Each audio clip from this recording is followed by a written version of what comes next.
Hey everybody, how you doing? And let me start off by saying one thing and one thing only, that the Raiders were severely outcoached, and I believe Coach Gruden needs to severely and significantly and entirely alter his coaching approach, and particularly during the game, because uh, it, it is quite clear it is it is quite clear that they don't have any kind of way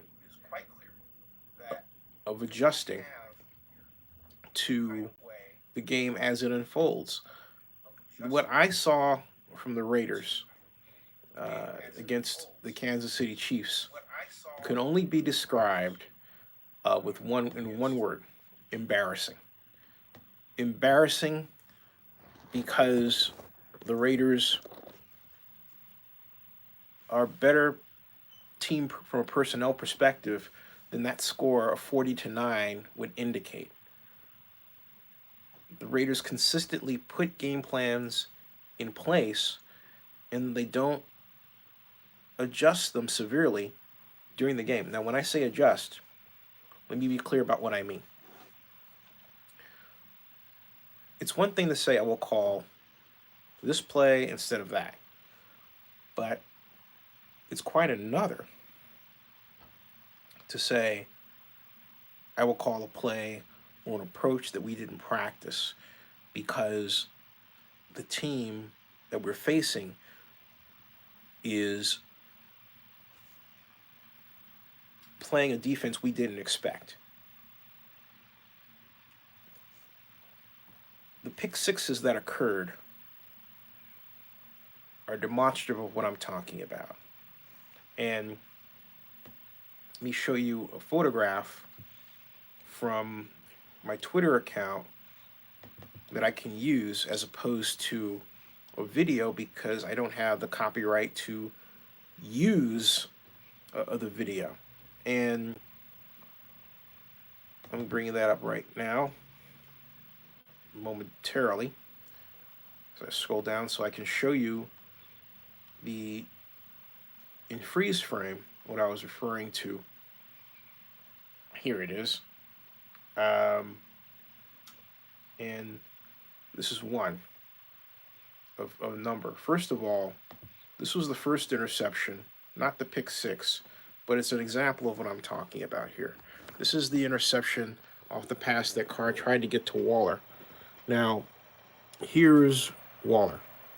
Carr, in the entire video, sits there and he waits for Waller to go 10 yards, almost 20 yards downfield before releasing the pass. Note that he's standing here. There's no other check down. If you take a look at the range of receivers, you have people in the block. There's no check down. This is intended to throw deep. The Chiefs were waiting for it. They played inside coverage, which is what Tony Romo had alluded to. They had free safety on the top, but instead of outside in coverage, they played inside coverage. Why? Because they analyzed what the Raiders had done and noted that the Raiders used clear out patterns. And what I mean by clear out patterns look like this. They draw this using this pen. Oh, and wouldn't you know it, there's always a prop that doesn't work. Like you thought it was going to work when you planned out things. Got it, okay? There is a clear out. Essentially works like this. Here is the drawing, okay? We'll draw the offense with the line people here, okay?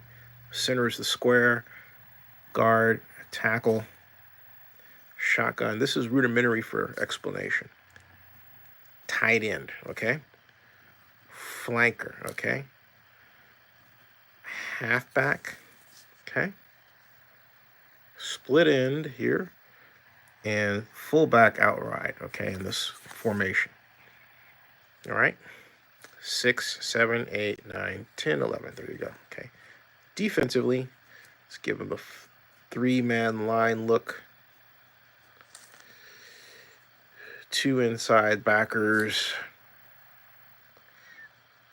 defensive back, cornerbacker is sometimes called and we'll say the two cornerbacks will be on this side with the fullback and the split end. Safety high, okay? And then, of course, strong safety here, all right? The concept that Gruden likes to use a great deal of the time calls for tight end to go up and over, and then the flanker to go up and follow. There's variations of this, but it's predicated on the idea that in this instance, this linebacker will go with tight end. It'll clear out for the cornerback. Let's say these are playing two high safeties. So we have 5 short man for man, 2 deep zone, right? Here, okay? But what does this mean? This means you're going to cover outside. You have outside position. But the Chiefs said, what if we have inside position? Then what happens? What happens is what you got on the 2 interceptions. In this instance, they had Waller here blanketed first inside and out. He came over. And the receiver's path was interrupted by the DB, who eventually made the interception. Then, in the second one, the pick 6, which was just a horrible mess of a play to look at if you're a Raiders fan, what happened was that the interception came off a very similar approach where they were trying to pure and simple throw another clear out concept, and guess what? The clear out concept was not effective. It didn't work. And what happened was, I thought I had the photograph here to show you. Apparently I don't have it here, which I'm a bit surprised about because I did post it. Oh, internet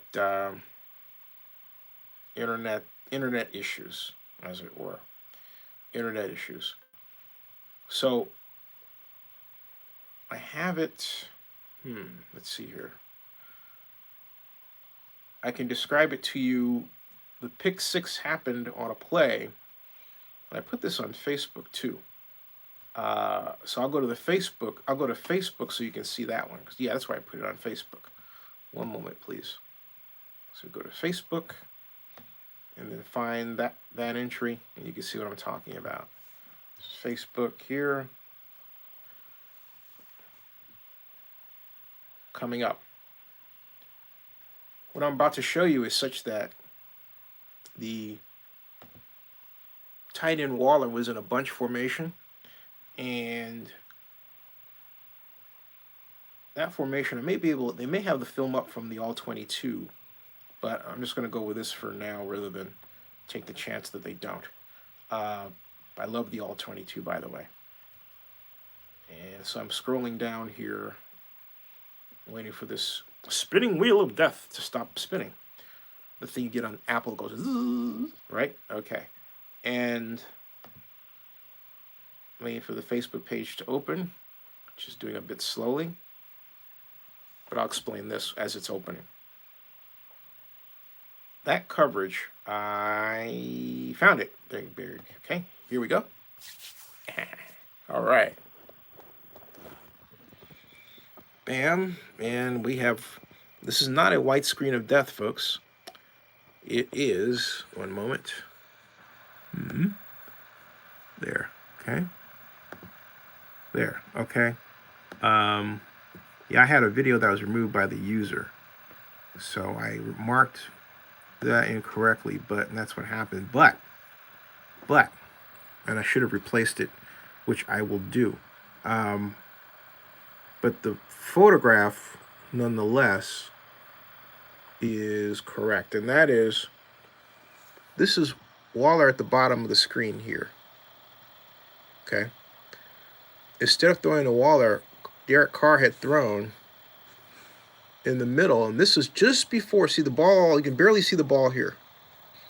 Barely see the ball here. What's about to happen is this defender is about to run up, pick it off, and go this way. Actually, excuse me.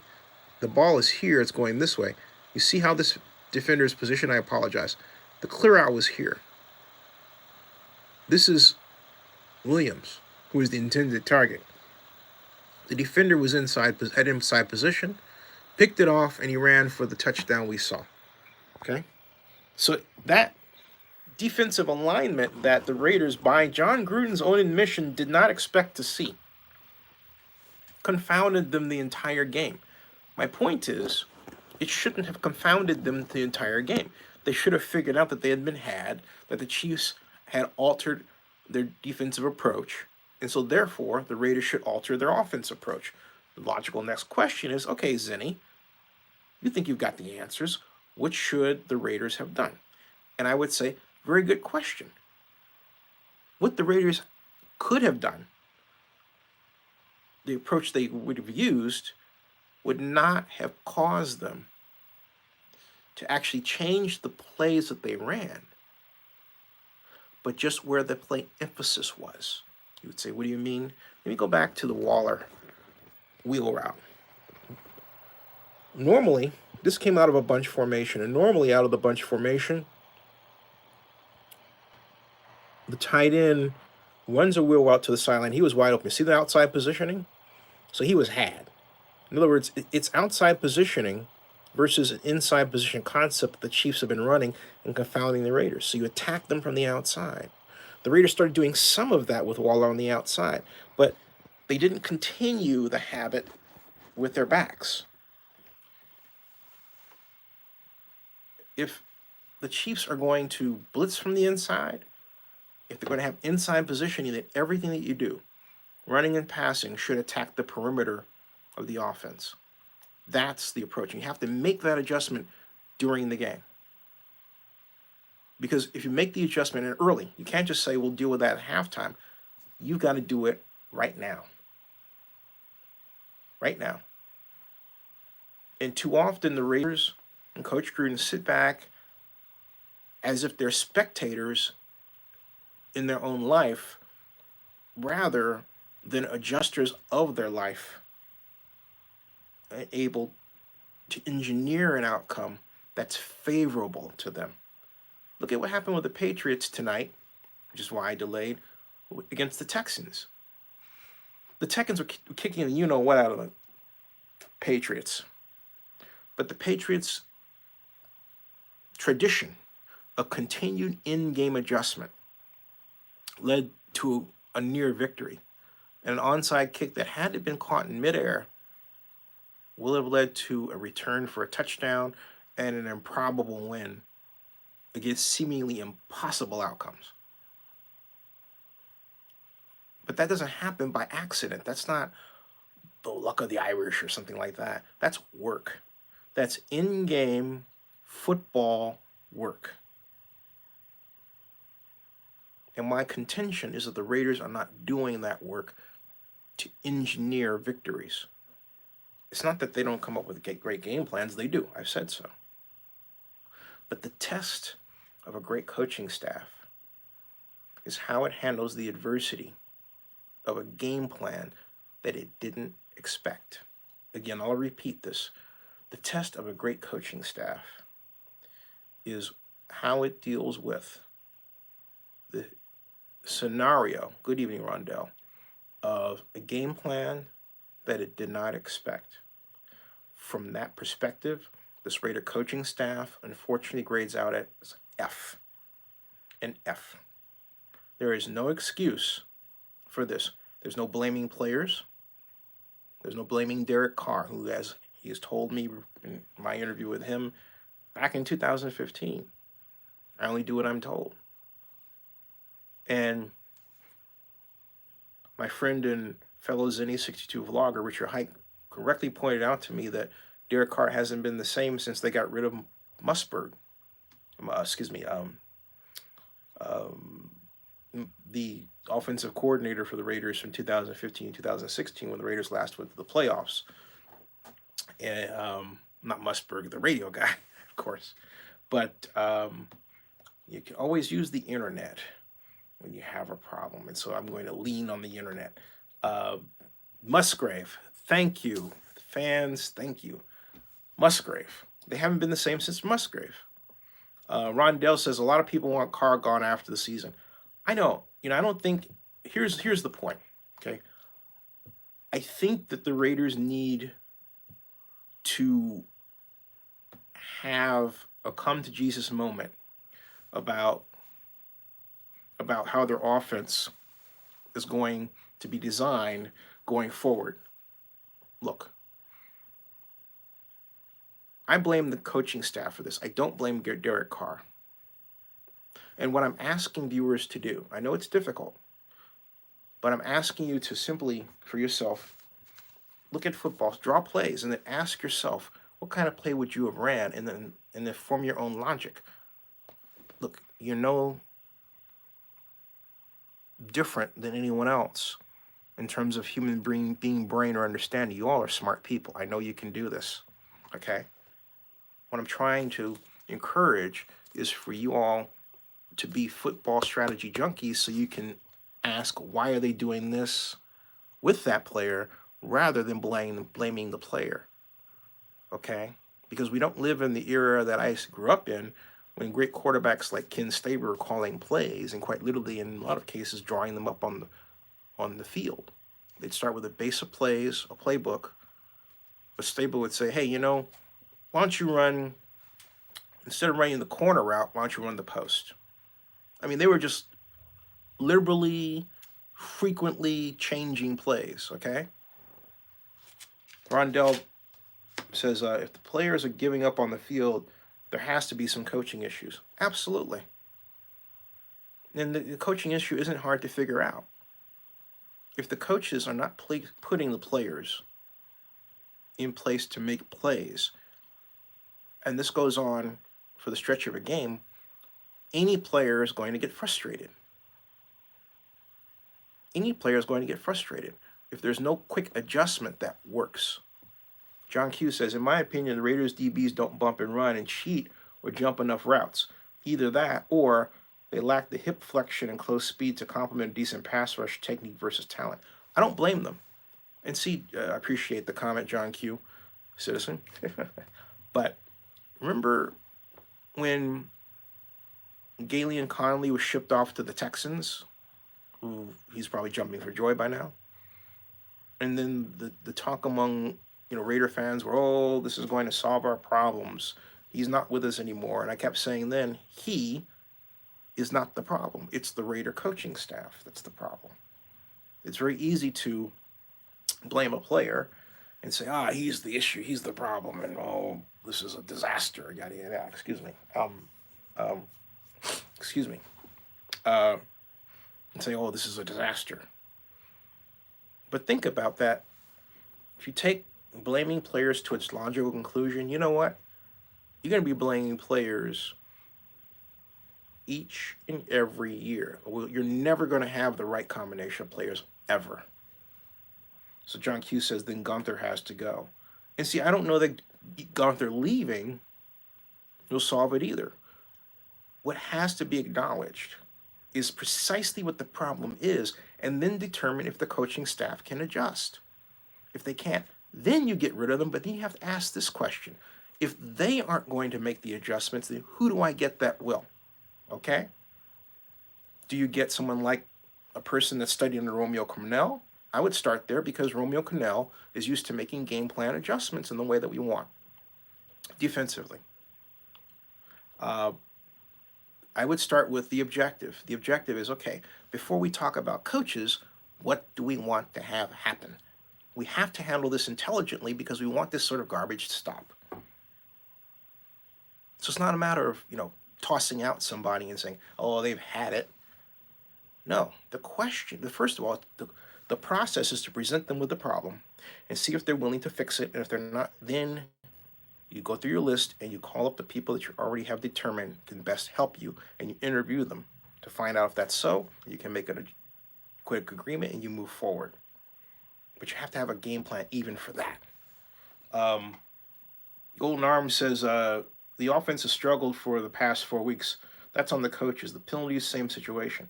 Yeah, we're at the tough point. I've said this before. We're at the tough point of the NFL schedule when the chase for dollars becomes more intense, and so therefore the game plans along with the play become more honed and refined and effective.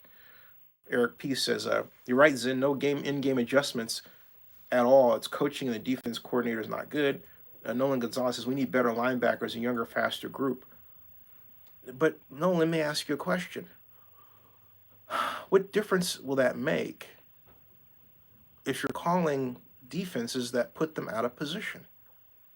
I mean, are you going to say you want linebackers that are so fast that they can make up for your coaching errors?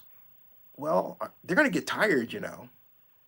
At some point, it's on you to have it together up here to make that adjustment and stop falling back on the players all the time. It's too easy a crutch. I prefer the complication of designing the right scheme to solve the problem. Patrick M. Blackman, how you doing, my man? I haven't seen you in a while. What do you think, Patrick, about this debacle? And while you're preparing your comment, I'll continue. Let's go through the statistics from this game, and then I'll go discuss the NFL news. Stats were, as you can imagine, horrible. To quote Mark Ruffalo as Bruce Banner in The Avengers. Derek Carr was 20 of 30, 1 touchdown, 2 interceptions. The interceptions we talked about. Josh Jacobs, the lone bright spot, 17 carries for 104 yards, 6.1 yard average. Jacobs is an amazing talent who deserves a better outcome. Paced by DeAndre Washington, 3 rushes, 7 yards, 2.3 yard average. Derek Carr, that was Derek Carr, I'm sorry. Washington had 2 for 5 for 2.5 yard average. I want to say something about Carr. He had 3 rushes for 7 yards, which are not designed. There should be a package of plays that allow him to run as an option. 3 of those plays that are deliberate to keep the defense off balance. Why? Because we've seen again and again that a running quarterback is really effective. Patrick M. Blackman says, I think it's mentally with Carr. Explain. Because my retort would be a bad game plan would screw up anybody mentally. And that was a bad game plan. Receiving player, Darren Walker, 7-100. Washington, 3 for 44. Foster Moreau, 1 for 15. Zay Jones, 2 for 14. Alex Eingold, 2 for 13. Keelan Doss, 1 for 11. Derek Carrier, 2 for 10. Terrell Williams, 1 for 9. Jalen Richard, 1 for 6. Fumbles. Derek Carr fumbled, didn't lose it. Trevor Davis fumbled, and we know he lost that one. Interceptions, Trevor Mullen had none. And so tackles, Nicholas Moreau led all players, 5. So that was for the Raiders. You ready for the Chiefs? All right. Patrick Mahomes, pedestrian by comparison, 15 of 29, 175 yards, 1 touchdown, no interceptions. Darren Thompson was 11 carries for 44 yards. Mahomes, 3 for 25. Darrell Williams, 6 for 13. LaShawn McCoy, 5 for 10. Mecole Hardman, 1 for 9. Anthony Sherman, 1 for 0. Matt Moore, 1 for -1. Tyreek Hill, 1 for -4. Receiving, Travis Kelce, the monster, 5 for 90 yards. Tyreek Hill, 5 for 55. LaShawn McCoy, 3 for 20. Anthony Sherman, 1 for 7. Darrell Williams, 1 for 3. Sammy Watkins, 0 for 0. Blake Bell, 0 for 0. Fumbles. 9 interceptions. Terry Moreau, 1 for 5. And Juan Thornhill, 1 for 46 yards and a touchdown. All right. And Darren Soren led all players with 4 tackles. Oh, Reggie Ragland, he tied with Reggie Ragland for 4. Reggie Ragland is a heck of a player. Okay. Now, we're going through this, and there was a point that I was going to make, but since I can't quite remember what that point was, let me go to your comments. And Eric P says, again, too many mental mistakes. 3 turnovers, Chiefs scored on one of them. Patrick M. Blackman says, he seems like a company man. I think he has to go at it with Gruden. You know, Patrick, that's a great point. I'm talking about Derek Carr. He is a company man. He goes along to get along. And he's very different from Rich Gannon, who would get up in Gruden's face and argue with him. And they have these celebrated sideline arguments. God, dog it, right? But they worked together. They drove each other batty on the way to the playoffs.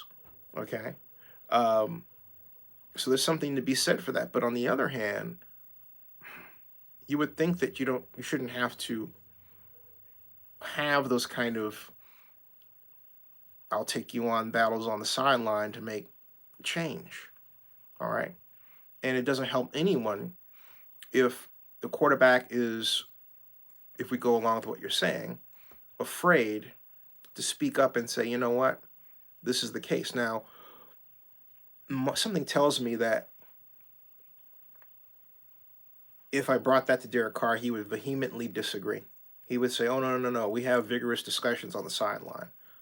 But the kind of conversations I want to see involve using a computer laptop or a pad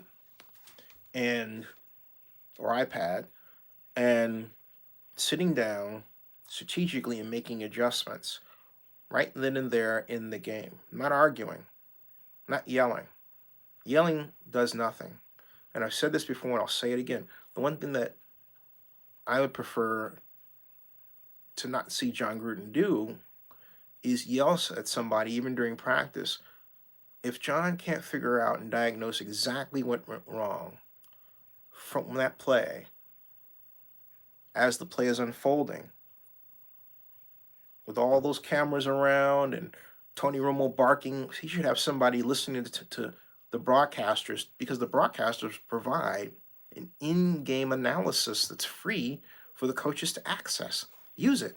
Use all the information you can get, and then if you can't make those adjustments on the fly, if you don't know what's going on, there's something wrong, man. That's bad for the entire organization. You can't in the 21st century be one of those old school coaches that sits back, rants and raves and says, well, I'll look at the film on Monday. The question is, why didn't you look at the photographs, and why didn't you have somebody else out there making film as it was happening that you can then call up and look at when you need to? Okay. Very, very, very frustrating. This is a game management problem. Writ large, okay? This is a game management problem. Rondell says, Kansas City really knew our plays this week. And for us to be outscored 74-12, do we need a new offensive coordinator? I think we need a different offensive approach. And I'm not ready to throw them out right now. That's it. That's an in-season thing. Right now, the Raiders are 6-6. If they run the table, they could go 10-6.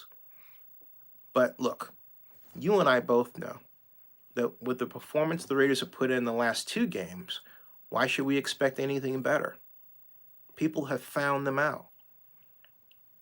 And think about this layer cake of approaches that has been used and developed against the Raiders as we move forward.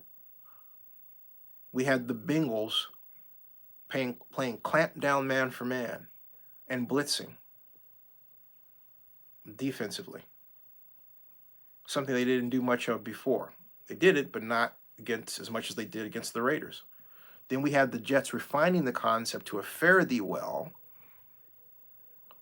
and basically playing what I call a Godfather bully defense and intimidating the Raiders. And then look what happened against the Chiefs. We not only had that, but we had inside coverage. We had an inverted coverage. Inside instead of out. So the question is not so much what's next, but how are the Raiders going to adjust their approach going forward? I'm reading your comments now. Eric P says, Olsen's style for the offense, he don't stretch the field and use screenplays or anything. Actually, they did use a screenplay, but the Chiefs snuffed it out. So I can't say they don't use screenplays. My objection to the Raider offense is they slipped right back into the bad habit that they had last season. You know, having rollout plays in the offense for the quarterback but not using them, that sort of thing. Having gadget plays and misdirection plays in the offense but not employing them on a regular basis. I saw some things I did like.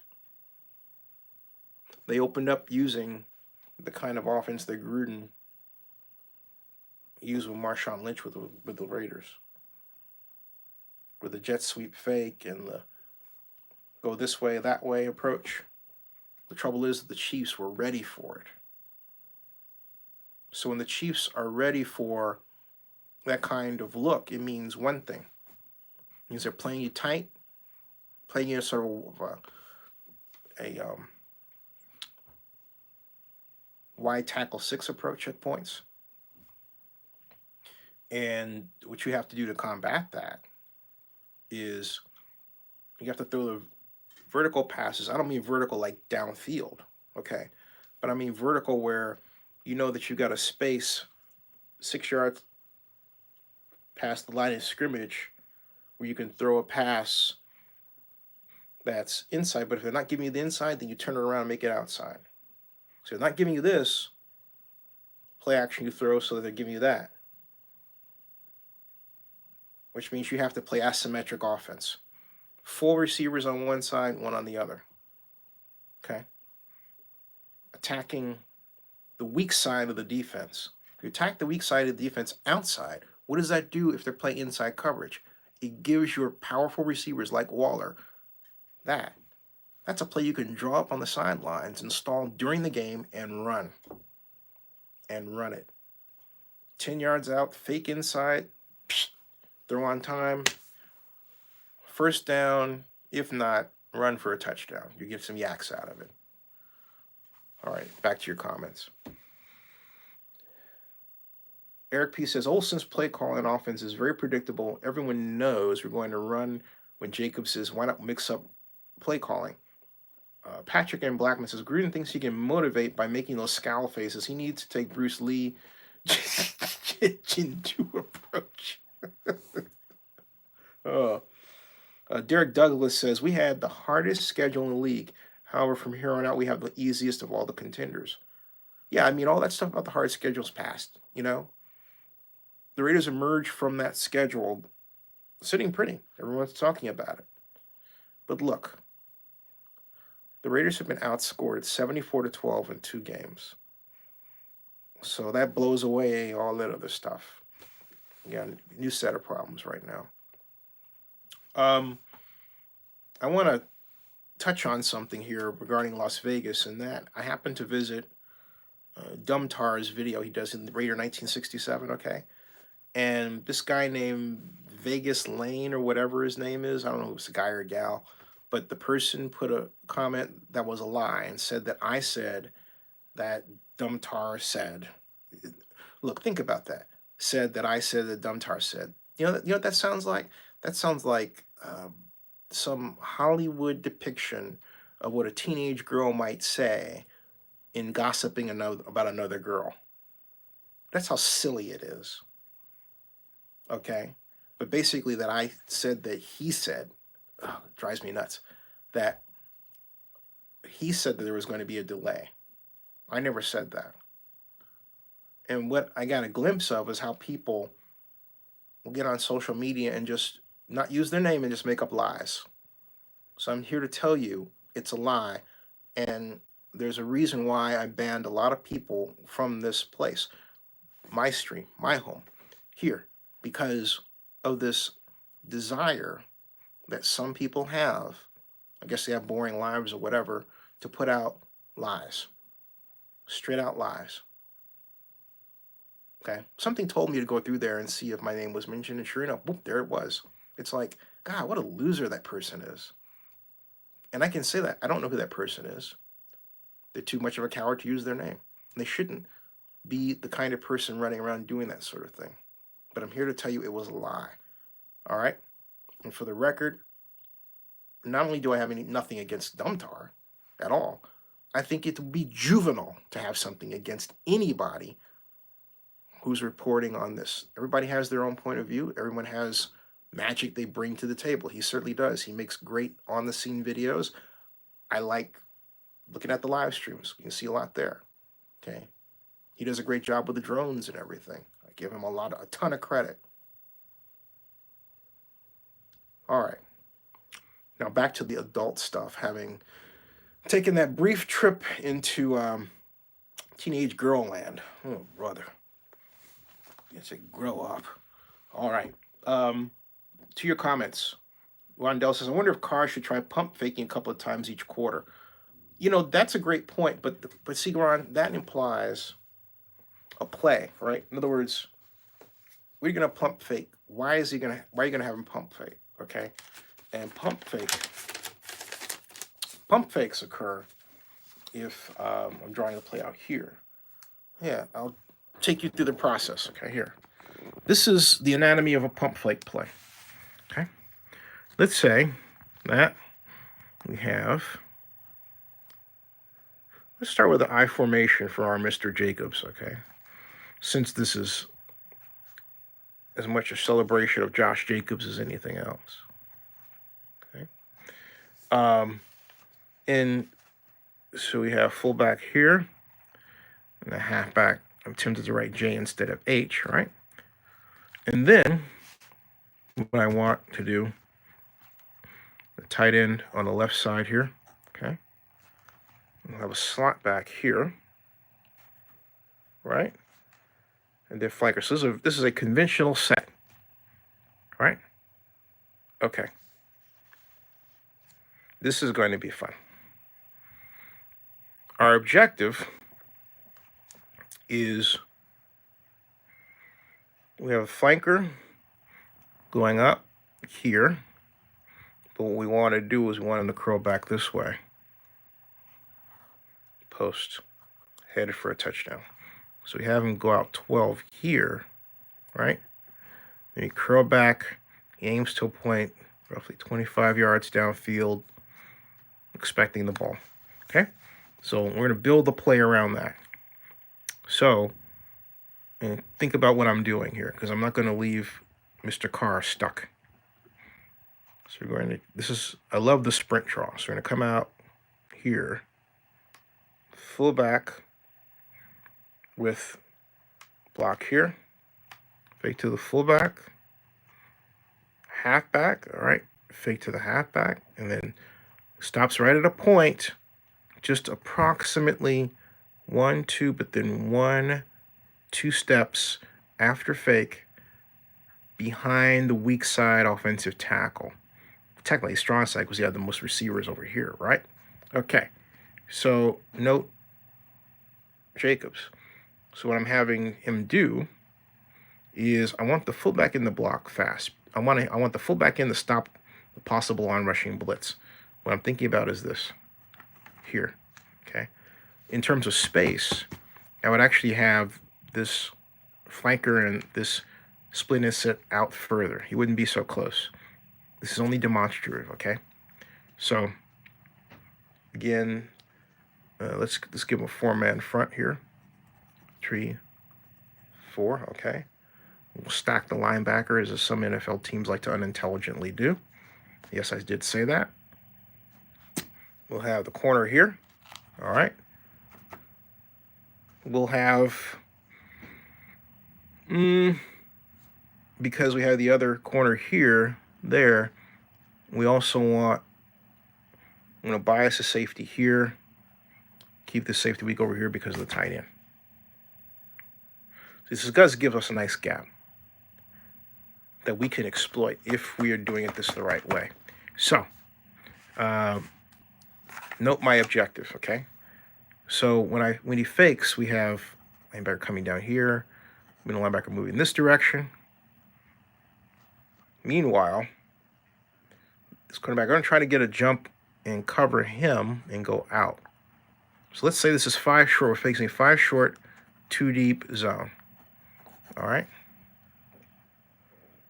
We're delaying the deployment of the zone with a fake. When Jacobs comes out after the fake, we want him to go past the block, and we want him to go out into the flat. Meanwhile, our split end, we take an outside release and go deep, okay? So note what we're doing. This is a real quick progression. Number 1, number 2, number 3, okay? But if we get hot, if we get both linebacker, we have a blitzer unaccounted for here. This is going out to a flat immediately. That's our hot. Understand that we're not going to have a lot of time to do much more than that. So on this side, we're going to do this. We're going to do this. Thank you, Chi. I owe you. Dutch. And we're going to leave him in the block there. Okay. Also, note that double team here and here. The only time he comes off the double team is the middle linebacker exploits the gap here. That's it. Understand? But look at what we've got.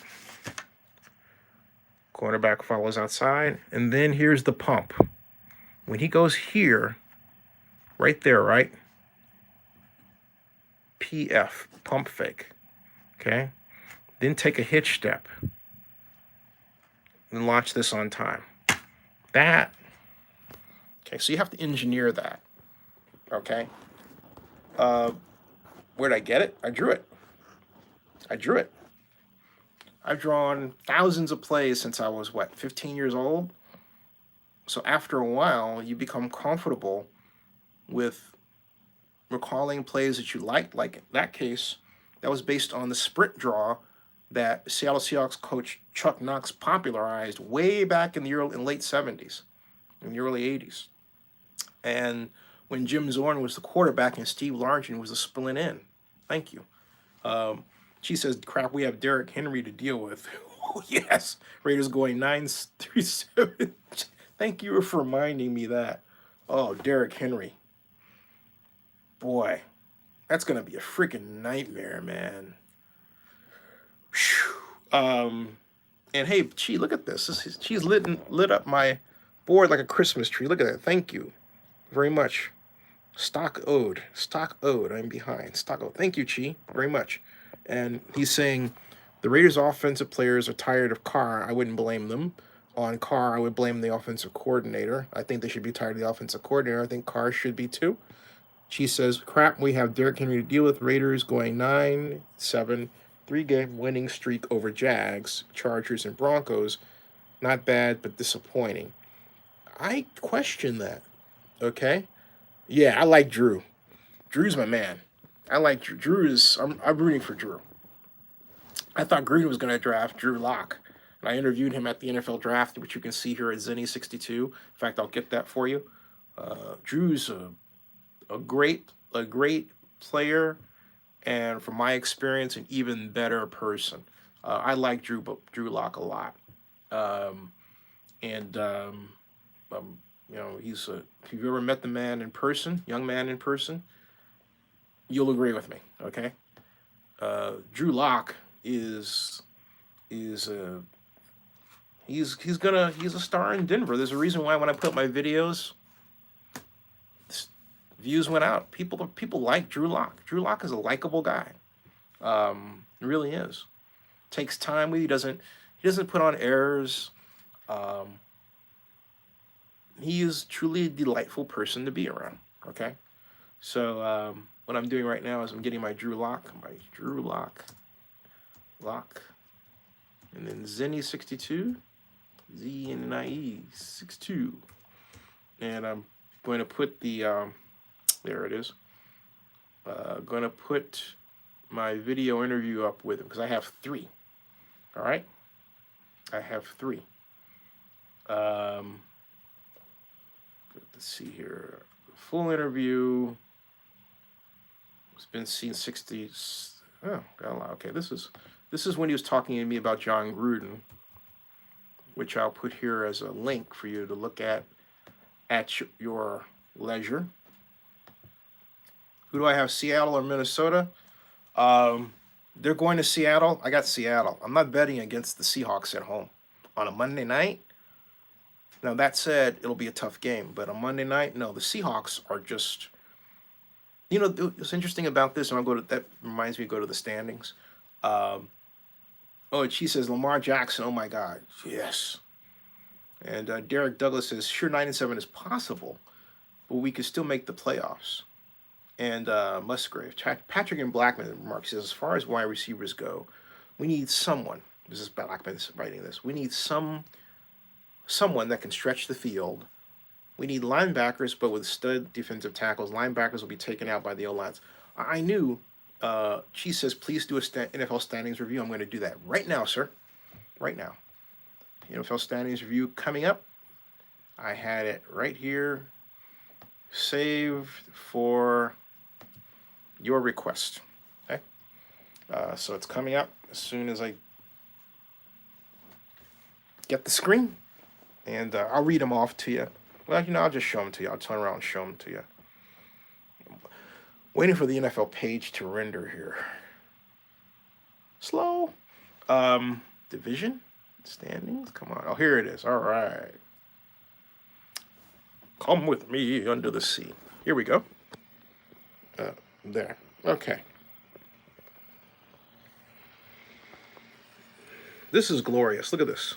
Folks, I don't know if you saw Thanksgiving, but this team scares me. The Bills destroyed the Dallas Cowboys. They're going to give some teams the problems. I would not sleep on the Bills, and I would watch the Bills-Ravens game upcoming very carefully. The Buffalo Bills could be a dark horse AFC champion. Okay? That said, the New England Patriots are 10-2 and, in my opinion, declining. The Bills are 9-3. The Jets are 4-8. She says Tennessee is scarier than Buffalo. If you ask me, you know what? I'm not going to argue with that. Miami Dolphins are 3-9, and they're posting some wins for a glorious future. The Ravens are at 10-2. The Steelers are at 7-5. Another team you shouldn't sleep on because of the great coaching work of Mike Tomlin. He just may walk home with Coach of the Year. Depending on what happens. Of course, there's Harbaugh. Cleveland Browns 5-7, sinking. And the Bengals, well, the coach just got his first win, so we have to count them as spoiler. They're 1-11. The Houston Texans are now at 8-4, but the Titans are at 7-5. The Colts are 6-6, and they play the Bucs next. The Jaguars are 4-8. The Kansas City Chiefs are 8-4. The Raiders are 6-6, sadly. The Broncos are 4-8. And you know what? With Drew Lock, this game is starting to take on a different look. Between the way the Raiders are playing and this, and I agree with you. I'm excited to see Drew Lock as well. Okay. And then there's the Chargers. I have to admit, I didn't think the Chargers would be pulling up the rear. I really didn't. I didn't think the Chargers would be pulling up the rear like they are. So that's the AFC standings. National Football Conference. The Dallas Cowboys top the NFC East at 6-6. The Eagles lost to the Dolphins. They're 5-7. The Redskins are 3-9. And the New York Giants are 2-10. And so you know that the Buccaneers, look at this. The Buccaneers are looking at this and thinking, hey, you know what? If we keep it up, we go 9-7. We can have a better division record than any of these guys. Because you've got the Green Bay Packers at 9-3. The Vikings at 8-3. The Bears at 6-6. The Lions at 3-8. The Saints clinched 10-2. The Bucks are 5-7. The Panthers are 5-7 and tanking. The Falcons are 3-9 and tanking. The Niners, the mighty Niners, are 10-2 now. The Seahawks right now are 9-2. The Rams are 7-5. And we have the Arizona Cardinals at 3-8. So, as we look at those, you've got Niners at 10-2. The Saints, Niners and Saints play. That's the next knockoff battle next week, right? Next weekend. Packers at 9-3 and surging. The Cowboys at 6-6 and tanking. Well, this is something else. So you look at this, and you would have to say that given the outcome of the Ravens game, that in total, the AFC has the more dominant teams this year. And so it's reasonable to believe that the AFC representative in the Super Bowl is going to beat the NFC representatives. Did you Ravens beat Niners today? Yes, the Ravens did beat the Niners. Let me see. I'm a big Bucs fan because I'm a big fan of Jameis Winston. I'm a big fan of the Glazers. And Brian Glazer is a minch. I'm going to write him a letter. I met Brian some time ago. But I digress. The Tampa Bay Buccaneers are now second. Get this. They're second in the NFC South. Second. All right? Oh, she says, a Philadelphia Eagles fan said to me that Carson Wentz and Derek Carr have similar struggles. I would say that I don't know if I can agree with that entirely because I haven't seen enough Eagles games when I look at the All-22 to make a pointillist analysis of what the coaching staff is doing on offense. I'm a big fan of the approach that Doug Peterson uses, but just off the top of it, I've never felt that moving the ball was their problem. I mean, I'm looking at it right now. They lost to Miami 37-31. They had a couple of games they didn't perform well, but they had a game against the Bills where they just destroyed the Bills with a very innovative running attack. Okay. So I would place it on their defense. All right. David Neal says, I think the Raiders have more weapons than the Eagles. Yeah, I agree with you. The Raiders have so much talent. This is a credit to Mike Mayock. We have to give Mike Mayock a game ball, even though the Raiders got clobbered. But look, Mike Mayock has given the Raiders great ingredients for a deep dish pizza. But the trouble is the coaching staff has to cook the deep dish pizza the right way. Okay? But Mike Mayock, this is not Mike Mayock's fault. Okay? Don't blame Mayock for this one. I have to admit that, I was intrigued to see how this experiment would work. But I think everybody has to agree that Mike Mayock has done an outstanding job as general manager. I've said before I don't agree with how he handled Antonio Brown, but that doesn't mean that I don't agree with his overall approach. I think Mike Mayock has done a fantastic job and deserves all the accolades he gets. So we've got, as I was saying about the Bucs. The Buccaneers are right now, they're playing great defense. They're playing light. They're beating the people that they need to beat, okay? And they've got Indianapolis at home. Then they're at Detroit. And they finish against Houston. And that's a tough sled. But if they could catch Houston napping, they could see themselves at 9-7. And the good news about the Houston game is they have the Houston game in their house. And they may catch Houston at a position. Now, the way things are going, It's going to be a battle. Okay? It's going to be a battle. Let me get back to your comments regarding this. I saw something really interesting. Let me get back to your comments. Excuse me. Uh, Dave Nell says Ravens versus Seahawks in Super Bowl. Mobile QBs with fast defense. I like that one. Yeah. And David Nell says Ravens and Seahawks would be awesome. I quite agree. Let me see if I missed something. Anyone miss your comments? One moment, please. Oh, I did miss some comments. I apologize. I did the update. Are you happy with that? And then he follows up with Tennessee is scarier than Buffalo if you ask me, which I did respond to. And she says, Tom Brady and Adam Vinatieri are done. Okay. David Niels, I proclaim. David Neal says, I'm excited to see Drew Lock face the Raiders week 17. I agree. Rondell says, Ravens versus Seahawks in Super Bowl. Mobile QBs with fast defense. That would be exciting. David Neal, by the way, that would be the first Super Bowl pitting two black quarterbacks. Yeah. That would be the first Super Bowl pitting two black quarterbacks. That'll be history. Because we already had the first Super Bowl pitting two black head coaches. I was there.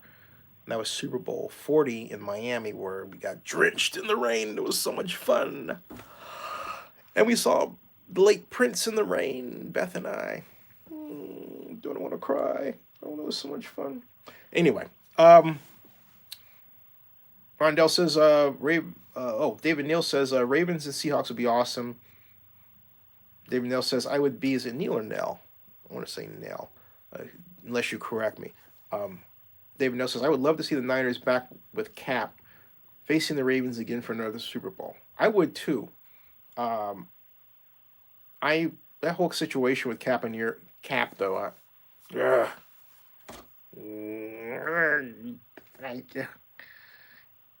I just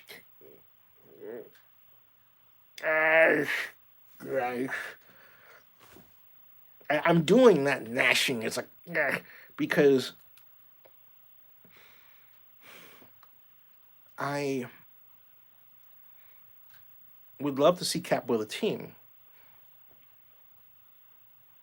But between the NFL's behavior and his giving them something to dislike, it's like, dude, just play it clean. I mean, give them what they want, get in the door, and then do the other stuff, right? Just get back in the door.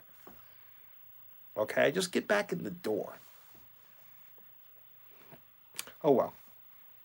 Hey, he is not hurting for money. That's the greatest thing.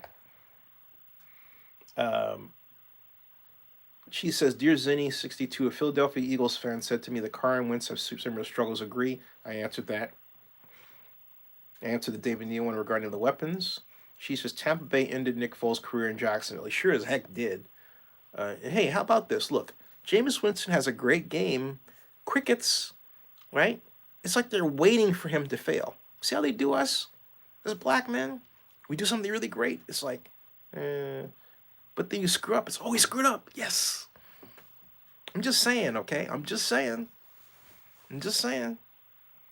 But then you would say, hey, wait a minute. What about Lamar Jackson? I'm glad you mentioned that, because did you see Deion Sanders on the NFL Network postgame? It's like he's waiting for them to fail. Couldn't handle the fact that the Ravens are winning. It's like, dude, why? Don't be a hater, man. Support your brothers. Come on, Deion. Man. All right. David Neal wrote something that I've been deliberately hesitant to read because I think it's so very true, and I want to read it. And he says this, so I'm going to highlight it in this weird. Bam.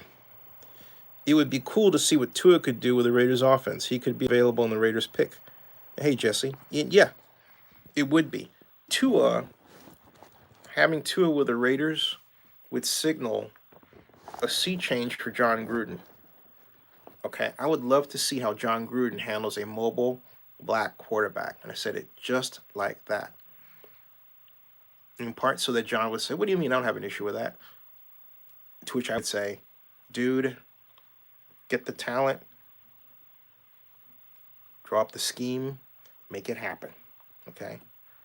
Because I contend that, nah, I'm not going to say that. I was going to say I contend the Raiders should have gotten Lamar Jackson, but I didn't. I said Lamar Jackson was the best quarterback coming out of the draft, but I didn't think the Raiders were going to go after him. And I didn't think so because I believe that in the right game plan, Derek Carr can be a very effective quarterback. I do. And Patrick M. Blackman brings up a name that I should try to get on this show, Tyree Jackson. And she says Tua has a Bo Jackson-like injury. No thanks. You know, but hey, hear me out. Hear me out. I hear you.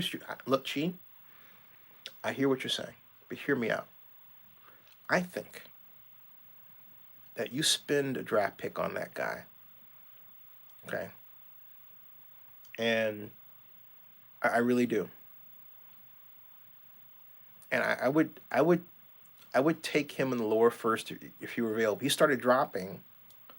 I want to see how he practices. I want to see how his rehabilitation comes along. But I think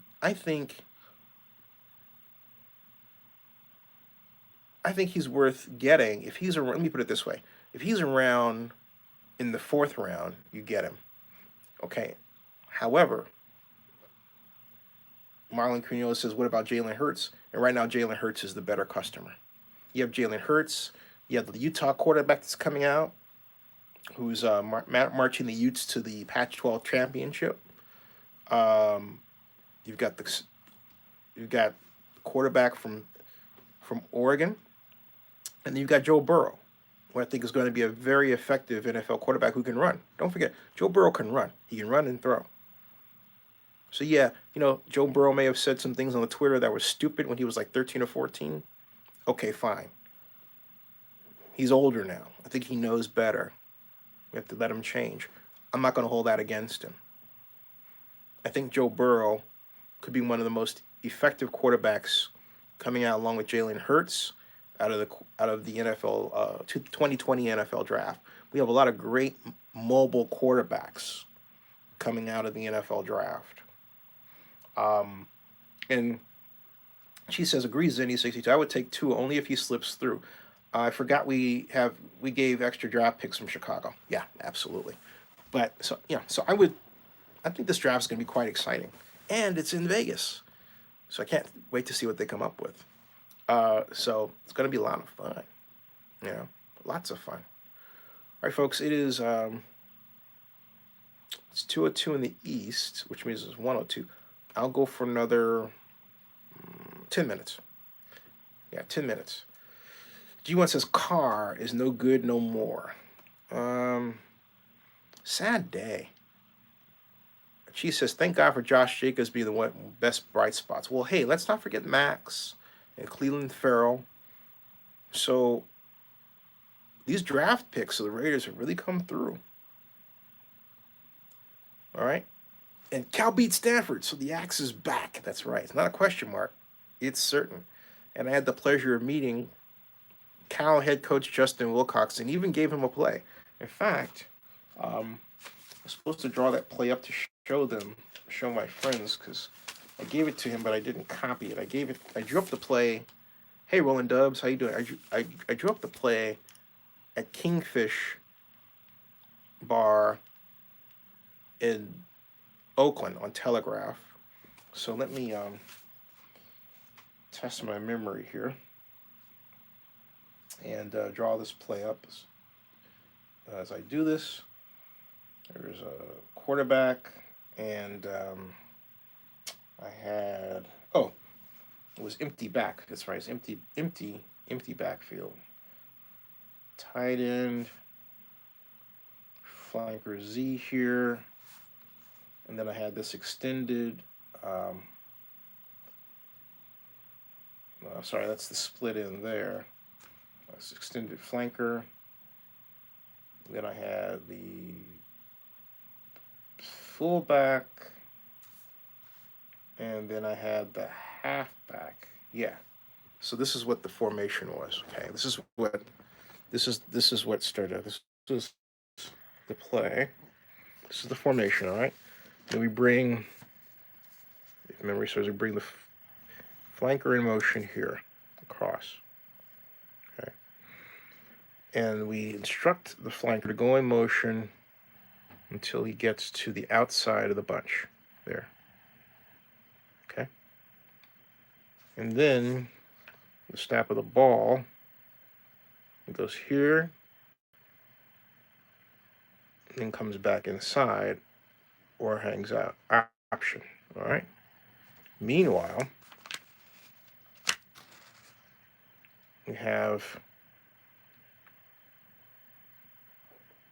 inside move, goes up. Note this gap, okay? Here and here. This is a 3-yard gap, all right? And then the fullback goes out and then like that. Okay, variation. Cal runs a variation of that right now. So halfback, I had downfield to exploit the hole. Split in, I had out wide to widen the defense. It was that kind of concept. So the idea here is that if there is a situation where you have 3 down linemen, 2 inside backers, several defensive backs, 1, 2, 3, 4, 5, more specifically, cornerback, DB, cornerback, and then safety. Okay? So you count heads. 5, 6, 7, 8, 9, 10, 11. Boom. So you do that. It's very difficult to blitz from that. Okay? And look at the hole that we have. Rush. He takes 1 step here, 2 steps. Okay, 2 steps. All right. No hitch step. And you're looking for this hole. He throws right into this hole. It's not quite a slant, but it's an inside with a turn. And now the question is, what happens if you get inside coverage? If you get inside coverage, he's not open. So we're not going to give him a side adjustment. We're simply going to ask you, if you're getting inside like that, guess what? Go outside here. 1, 2, okay. It's 1, 2, 3. Okay. Blocking. Double. And you watch out for the blitz because you have to assume that since these guys are free, come through. Okay. Now, the other neat aspect of this, if you have a running quarterback, is since he's looked into this side, he has the option of running here, or you don't want your quarterback to get deep like that. You want to keep him here. This ball should be gone within 1 second. Okay. This is not a long developing play. If he has the ball longer than 1 second, we're in trouble. This is something that's done like 1, 2, bam, gone. 1.2 seconds, bam, gone. It's either here, and the quarterback should know that, in part by the coverage when he comes up. Then when the play unfolds, if you see man coverage, when in doubt, hit the wheel route. Boom. Okay? Because you're either hitting it for a touchdown or it's going out of bounds. This is your money shot. If you're getting outside release, this is your money shot inside. Comes around, he's got his head turned around, he's looking for the pass, that's your money shot. Okay? So that is basically what I gave Coach Wilcox. There you go. Patrick M. Blackman says Carr has no edge to him. He's kind of bland. Yeah. Well, look.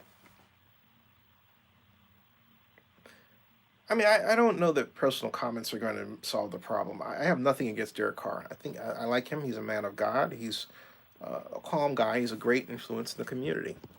So I have everything against how he is being coached, what he is being asked to do. Okay, and but I don't think professionally it's necessary to down the man at all because he was part of a bad game and the victim of a bad game plan put out by a coaching staff that should know better, that should be ashamed of its collective self. All right.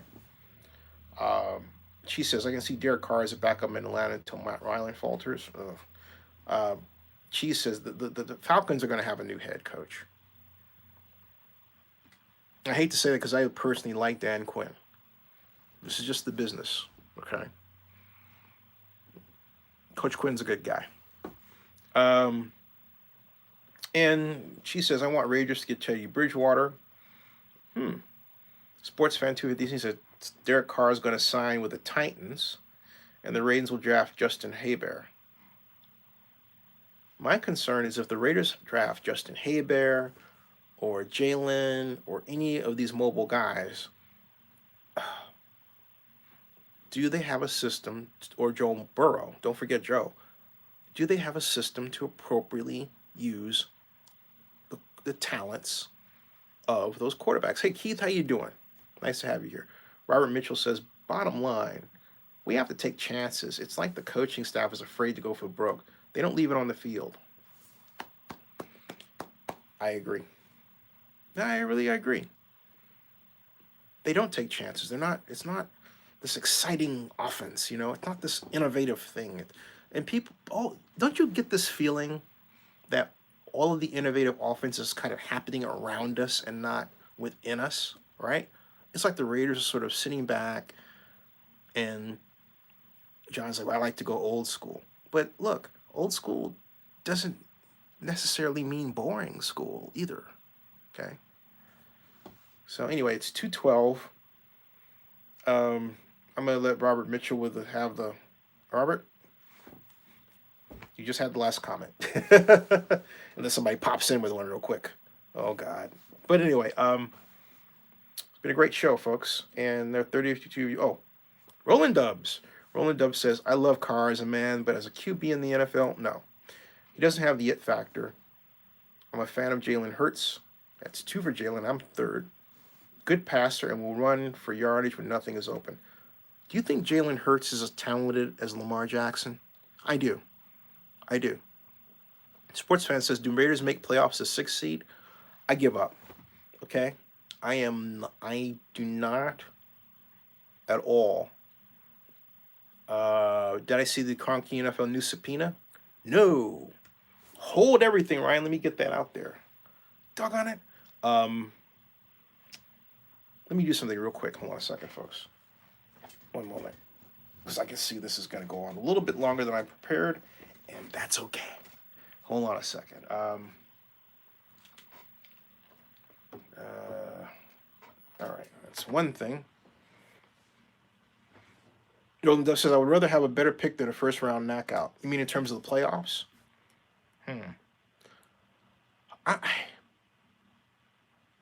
Look, they have the players now. Mac's going to bring in great players again. That's not the issue for me. It's not the shining object thing, okay? It's the play design. That's my concern. Whatever happened to rolling out Carr, right? Whatever happened? Anyway, hold on 1 second.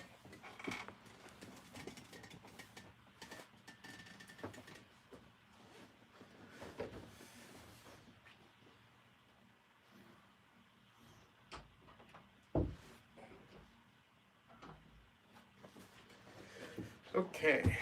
Ouch. I'm back. All right.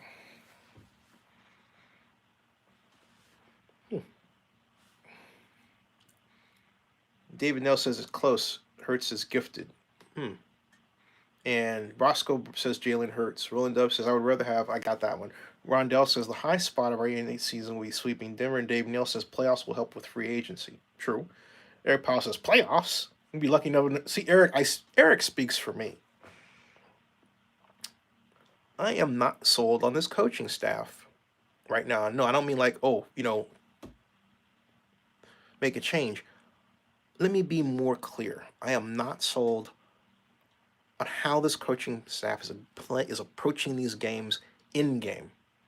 They've got to do better when they have to do simulations during the week. Hey, what happens if we don't? What happens if we get that game plan that we didn't expect? And then what would that game plan be? And how do we respond to it? All that should be laid out. Okay? Tom Collins says Carr isn't simply the leader of a team. He throws good passes, but that's not enough for an elite QB in the NFL. But Tom, you guys are blaming him and not the coaches. Why are you guys blaming the coaches off? Ryan Abbott says St. Louis court order gathering. Uh-oh. Let me see this. Hold on a second. This is some serious stuff. Stan Kroenke. Stan Kroenke court. I'm typing this into Google right now. 6 days ago. Editorial. Latest court. Ooh, this is some. All right. Ryan, you the man. You are the man. Look at this. Thank you. Editorial. Latest court win against Kroenke bolsters city's case. Just 6 days ago. And let's see here. All right. Motion hearing day. All right, hold on a second. And all right, this was by the editorial board of the St. Louis Post-Dispatch. I gotta get these guys on here again. This is something. St. Louis lost. Hold on a second. I'm gonna read this to you. Ryan Abbott says Stan Kroenke is gonna be singing the financial blues. He won't be the only one. Here's the editorial. St. Louis lost the Rams 3 years ago. And again, Ryan, thank you for this. St. Louis lost the Rams 3 years ago, but now the city just keeps winning. In the latest victory in litigation against the team and the National Football League, the Missouri Supreme Court has ruled that 4 phone companies must turn over phone records from team owners and others. It's the latest instance of Rams owner Stan Kroenke and his co-defendants trying to hide the ball, and the courts telling them they can't. These are the right decisions. The Rams' classless desertion of St. Louis in 2016 prompted a flurry of lawsuits, including the one pending by St. Louis City and County and the Regional Convention and Sports Complex Authority. Plaintiffs claim the pullout constituted breach of contract and fraud. Sound familiar, Raider fans? Because local entities spent more than $16 million trying to keep the team here as Kroenke and the NFL allegedly colluded to mislead the city about their commitment to stay put. You could take Kroenke and replace Kroenke with Davis in the NFL. Whew, man, this goes on. And then it goes on. The team previously tried to force the case out of the public eye of the courtroom into arbitration. It's a common and commonly abused strategy that big businesses like to use to get a better deal than they would in open court, without any of that embarrassing public exposure. Incredibly, the team argued, I'm scrolling down here, that a clause it added to its contract with the city long after it was signed obligated the city to agree to arbitration. The Missouri Supreme Court ultimately and correctly slapped down the arbitration attempt, keeping the case in open court. The plaintiffs now seek years' worth of NFL-related phone records. A core allegation in the lawsuit is that Kroenke and the league induced the city to spend those millions for plans for a new stadium. Oh, if they get these, are going to be so screwed. This is going to be oh my Lord. Oh, just hit my brain is the enormity of this. Holy. Chihuahua. Boy, oh boy, that's the only way I can describe it. Let me complete this. A core allegation in the lawsuit is that Kroenke and the league induced the city to spend those millions for plans for a new stadium without telling them that plans to leave the city were already in play. Just like the Raiders. The phone records presumably could show patterns of conversations between NFL owners and others about the planned move, even as the city was struggling to keep the team in town. The defendants tried to argue that the phone records request could constitute an invasion of privacy because it would reveal phone calls unrelated to the case at hand. Invasion of privacy, you mean like extramarital affairs or something? Anyway, I didn't say that. Anyway, okay. It reveals phone calls unrelated to the case at hand, an argument that would effectively prevent any phone record disclosure in any litigation ever. The High Court rightly shrugged off this bit of sophistry and, without comment, ordered the records to be delivered. You bring those records! Some critics persist in claiming St. Louis' suit is just a bad case of sour grapes. That ignores the fact that in addition to treating the city's loyal fans with an appalling lack of respect, Kroenke cost local entities millions they didn't have to spend with his bad faith maneuvering. With each incremental victory in court, justice inches a little closer to the goal line. Whoa. And then there's a little bit of a development that I thought was interesting. The lawyer that I have referred to, James Quinn, who is one of the lawyers in the Raiders case, the James Quinn of Berg and Entropy, apparently found my last blog post and video blog post on the court case with the Raiders good enough to warrant being placed on their website for the second time. And what I was saying is that, really simple. The Raiders and the NFL contend that there was no gate. In other words, there was no large sum of money that the city of Oakland was expected to pay.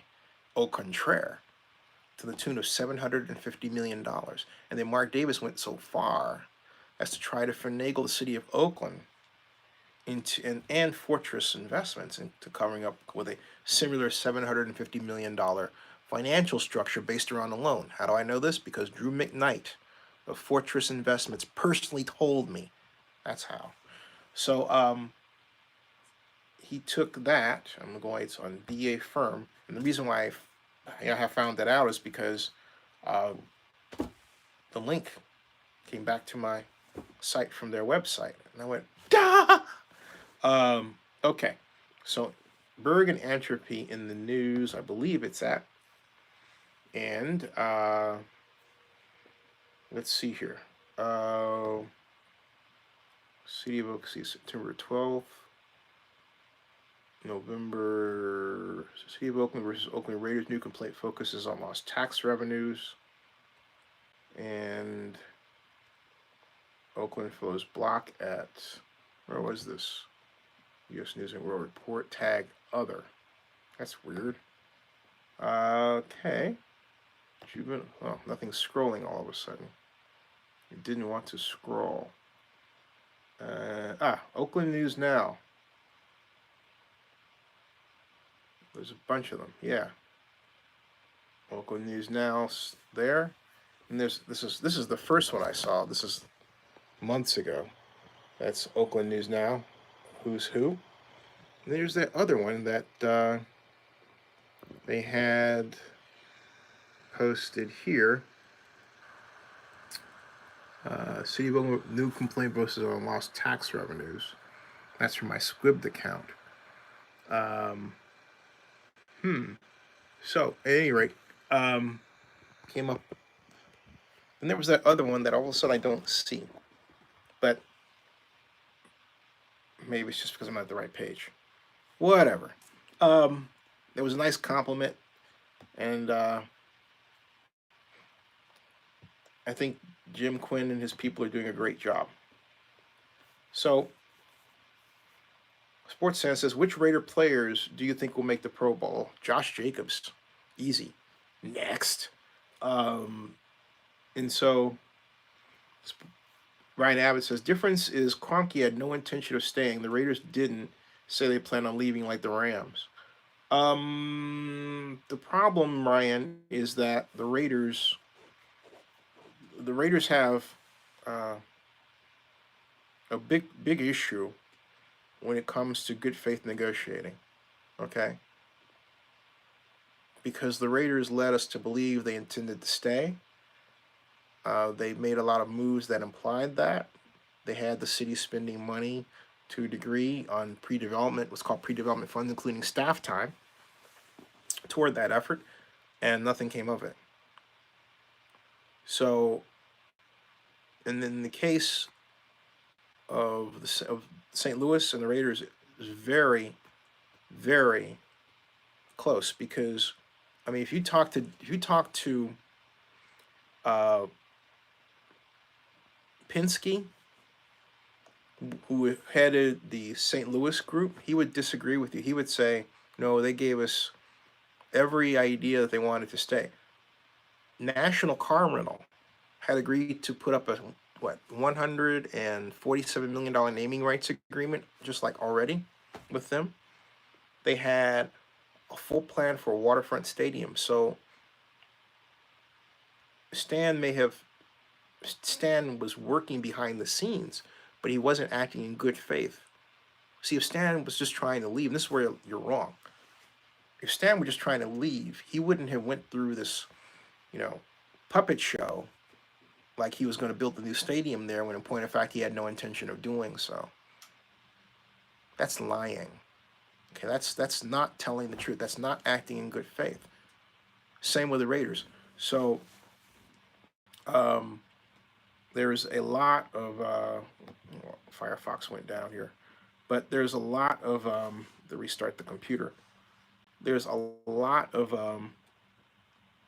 to be said for the kind of the kind of shenanigans that both the city of Oakland and St. Louis have had to sustain, and San Diego. Okay, but San Diego chose to keep it cool, play it behind the scenes, ostensibly because I have to admit I don't know what their politics are in that idea. Maybe they think that there's a chance they can score the Chargers coming back. Otherwise, I think they would have filed a lawsuit and and move forward in that regard. But it also could be that with the outcome of the vote not going the way of the Chargers, that would be a powerful statement that the Chargers could make against any lawsuit saying they didn't want to stay. The Chargers could say, "Hey, look, the voters spoke, and they rejected us." Okay, um, so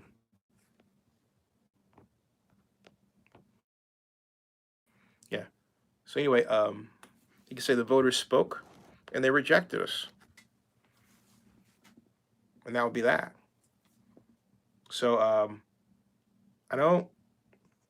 That's why the San Diego was not involved in this, and the San Diego could wind up with the Chargers.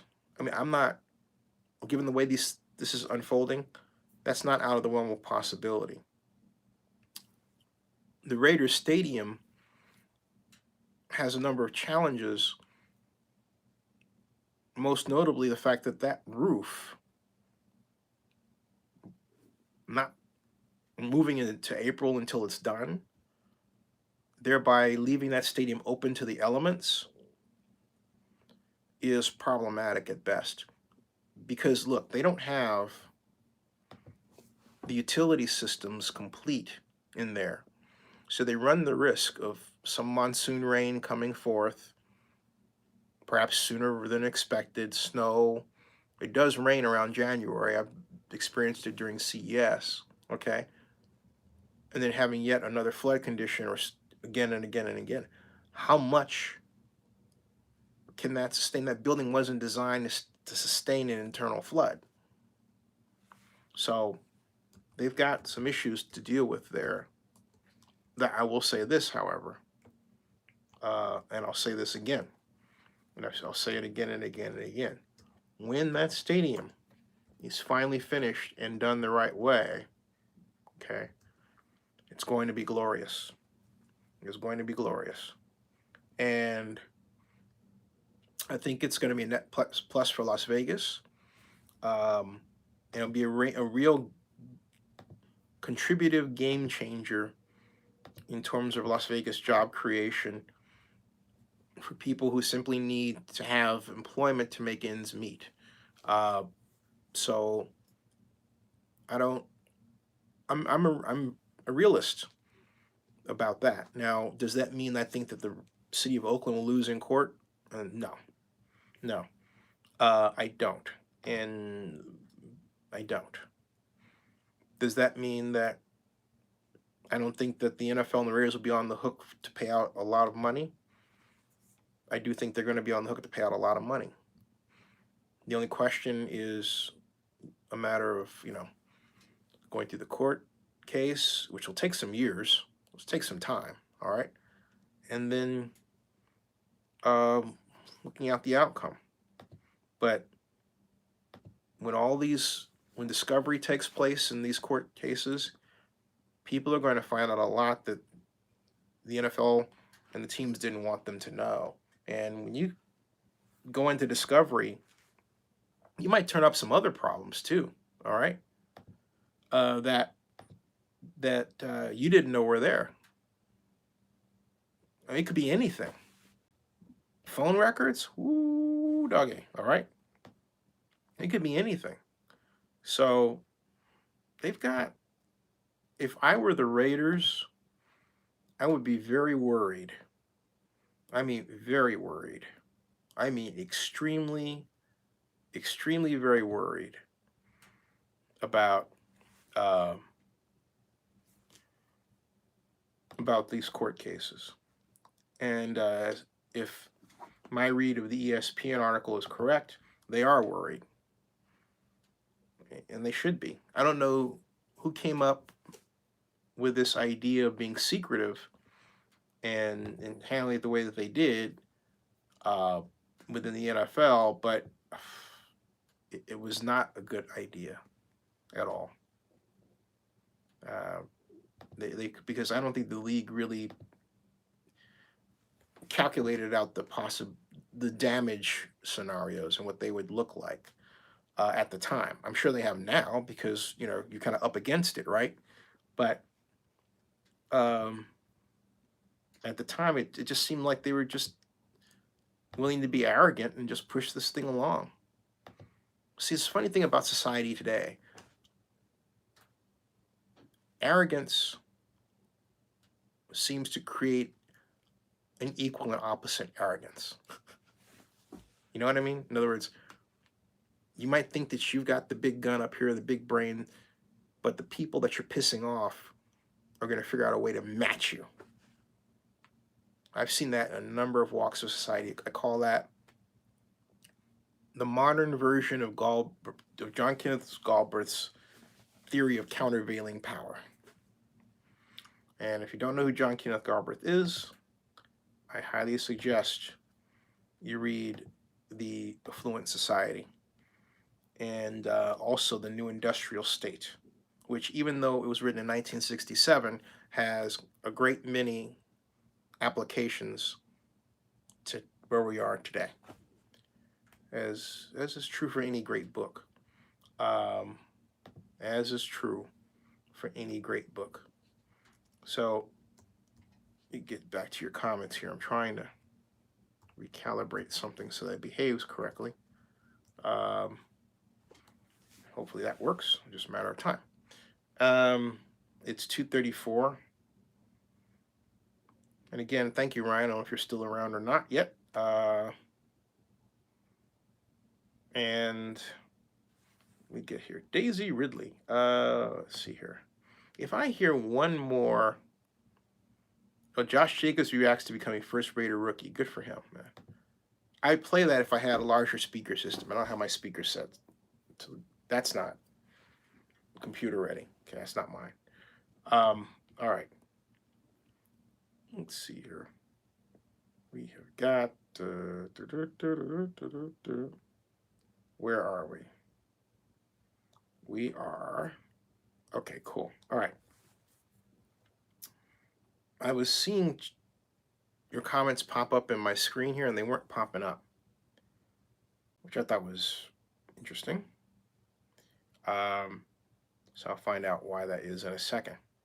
So if you're wondering, if you wrote something down, and you're wondering why I didn't respond to it, it's not because I didn't want to, it's because I can't see it. All right. Now I can. All right. Ryan says, with Subpoena Records, we'll see. Did I miss the Al Davis torch lighting remark you made? I didn't make a comment about Al Davis torch lighting, Ryan. Not me.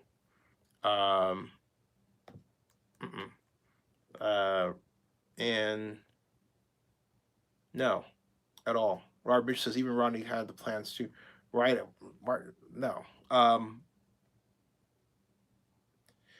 Abbott says, I'm from San Diego. We have anti-public money. Any public money San Diego was against. Mayor Falconer found out about $750,000 improvement on the stadium for fiber optics to be installed in. And the stadium, the news told him, and he called within an hour and stopped it. $750,000 is a lot to us, maybe not the government. Oh, you're right. You're absolutely right. That's the last comment I saw. Okay. I am going to sign off. Great show, folks. It is 2:36, 96 minutes. It's the longest I've been on in a while. 96 minutes. Good night, everybody. Good night, sports fan. Thank you, Chi. Live long and prosper, everyone. Thank you, Ryan, very much for the tip on the news. Good night, everybody. And we'll talk tomorrow, Ryan. It says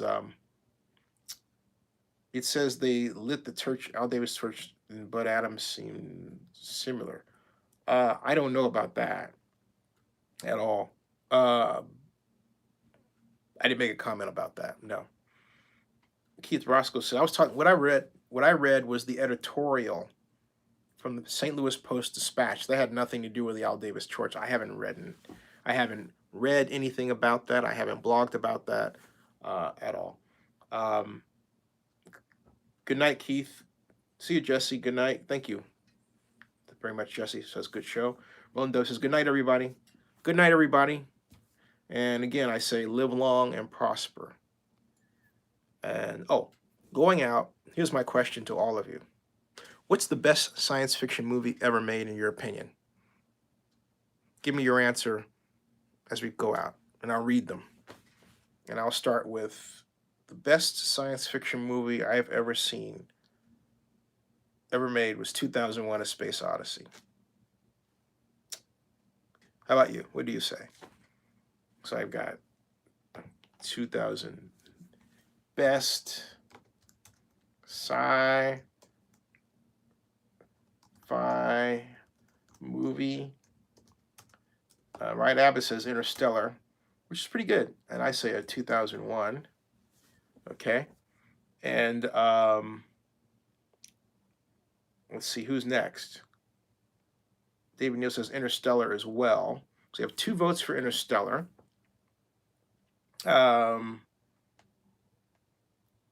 Who else? I say 2001. I have 2 votes for Interstellar. A sports fan says Endgame. Oh, I haven't seen that. I gotta see Endgame. Really, Endgame. Okay. So we have 1 vote for Endgame, 2 votes for Interstellar, 1 vote for 2001: A Space Odyssey from moi. And I don't understand. We say other options. I said the best sci-fi movie ever. Keith Russell says 2001 is his vote. I was like 2 for 2001. All right. So I got 2 for 2001, 2 for Interstellar, 1 for Endgame, and then 1 for there you go. Ryan, you said other options. Eric Powell, I get what you're saying. Star Trek II: The Wrath of Khan is another possible. You were asking options, okay? Star Trek II: The Wrath of Khan. How about Forbidden Planet? That's a classic, 1956, I believe. Forbidden Planet. The Day the Earth Stood Still, the original, or if you can pick the one with Keanu Reeves, either one. Um, what else? Let's see here. Uh, oh, of course. Well, see, I consider Star Wars like fantasy more than science fiction, but since it tends to play in the Star Trek universe, I'm gonna say Star Wars. Okay. Um, and so how about yeah, that's fair enough. I still go with 2001. Oh, um, oh, that was science fact. I was thinking Apollo 13, but that's science fact. And then there's another one that just came out with Tommy Lee Jones and Ben and Brad Pitt, right? Ad Astra, which I know didn't make a lot of money. Some people fell asleep on it, but it seemed like an intriguing story. I meant to see it. All right, Abbott says the Wrath of Khan is good. Obviously, Planet of the Apes. Yes, the Planet of the Apes series. Planet of the Apes. First one's good. Numbers 2 through 9 were awful. Yeah, 2 through 9. Jeez Louise. Yeah, it's like how many times are we gonna see Roddy McDowell on the screen? Dressed up like that, right? Um, but they were good. Would you care to try for the Planet of the Apes remakes, perhaps? Um, Godzilla, 1954 Godzilla. I put second behind 2001, 1954 Godzilla. I know it's monster and horror, but it's also science fiction because it was based on the idea, that radiation could, create these creatures that kill us all in real life, right? The radiation scare. Um, let's see, we have King Kong versus Godzilla. How about that? Because I consider those science fiction, not horror, right? Because they're giant monsters. It's based on the whole radiation thing, right? So, yeah. So King Kong versus Godzilla. All right. Anyway, oh, Clockwork Orange. Eric Powell pops up with another classic, Clockwork Orange. I saw that. I only saw the first 15 minutes of it, but I was invited by this really hot woman who didn't tell me she had a boyfriend and invited the boyfriend, and it made for a very awkward situation that I got out. I left. And I told her, so why'd you do this? That was a long time ago. Um, if a woman ever invites you to a movie, make sure that it's just the two of you, and make sure she's not dating somebody else. Because I was, this was like 30 years ago, I guess. It was a while ago. But I straight up I said, hey, you didn't tell me you had a boyfriend. The guy was like, you didn't tell him? Anyway, whatever. That was around Clockwork Orange. Anyway, okay. Brian Abbott says the remakes had great music on Planet of the Apes. Comic Jumanji is one of the new ones. And Brian Abbott says that's a good story, boyfriend. Yeah, it was just, man, boy, oh, whatever. Let's see here. So I never saw Clockwork Orange. Is what I'm trying to tell you. And what I did see was annoying. It was an annoying film. Okay, so another one. What about Inception is a very good choice. Inception came on the other night. Inception, Interstellar. Why am I leaving out? Am I leaving out something? Oh, 20,000 Leagues Under the Sea. Jules Verne movie, the Disney movie, which is on Disney Plus. 20,000 Leagues Under the Sea was really good. And then there was The Black Hole by Disney in 1979. Oh, of course, there was Fantastic Voyage. Oh my God, the 1966 special effects laden film, where the Voyager miniaturizes in order to save the life of this, I think it was spy. You ever see Fantastic Voyage? You haven't, you gotta see that. You gotta see Fantastic Voyage. Um, yeah, definitely have to see Fantastic Voyage. What else? Right, Abbott says Bruce Willis and guy from Inception stay on until I find it. Bruce Willis. All right, it's 2:44. It's almost 3. All right. Fun stuff. And go on. Oh, good night. That's a good one. Good night, everybody. I'll see you. Thanks for playing. I'll see you.